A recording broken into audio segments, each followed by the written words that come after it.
The Shenyang Aircraft Corporation (SAC) has advanced China's naval aviation with the J-35, a fifth-generation fighter that enhances the People's Liberation Army Navy's planned capabilities. The J-35, resembling America's F-35 but lacking VTOL capabilities, requires a catapult for takeoff. While tested on older carriers like the Liaoning, the J-35 is set to fully integrate with the new Type 003 Fujian, which features advanced electromagnetic catapults.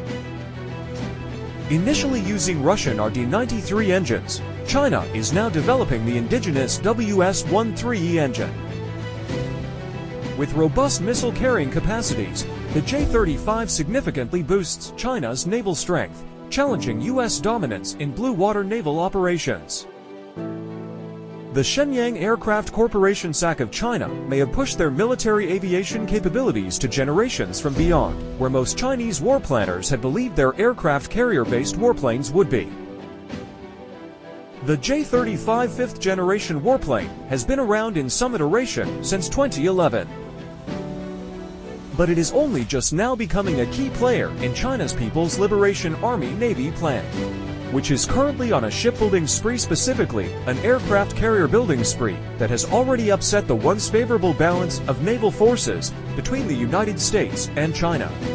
The J-35 just might be the clincher for the plan becoming a true blue water navy. The J-35 is considered to be China's answer to America's F-35 Lightning II warplane.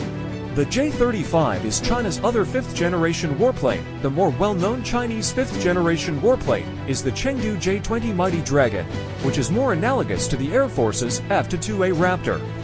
Unlike the American F-35, China's J-35 lacks the vertical, takeoff, and landing VTOL capability that the F-35s possess. The VTOL feature comes in handy for F-35 warplanes operating aboard aircraft carriers. China's J-35, being a conventional takeoff and landing Wabin, requires a catapult to push it forward on takeoff from an aircraft carrier deck. Although, it should be noted that the Chinese placed a J-35 aboard their original aircraft carrier, the Liaoning. The Liaoning, like its sister carrier, the Shandong, lacks a catapult for takeoff. Instead, these older carriers utilize a ski jump for their airing to use when taking off. The Chinese may have been testing the J-35 aboard the Liaoning to see if it was possible to deploy a J-35 as part of an airwing of either the Liaoning or the Shandong.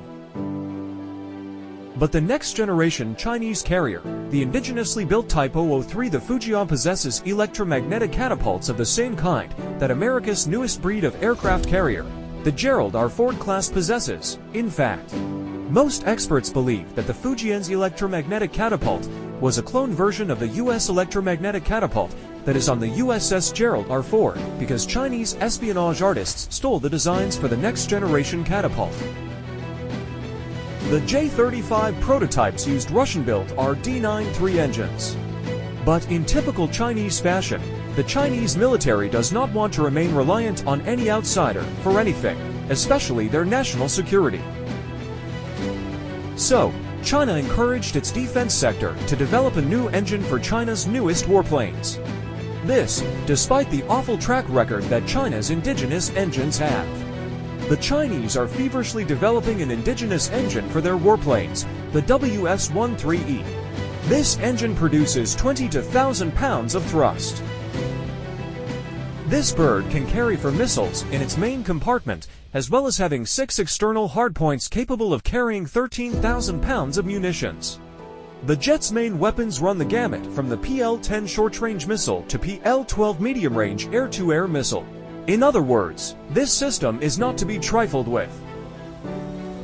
The J-35 is a serious addition to China's growing arsenal of highly dangerous systems.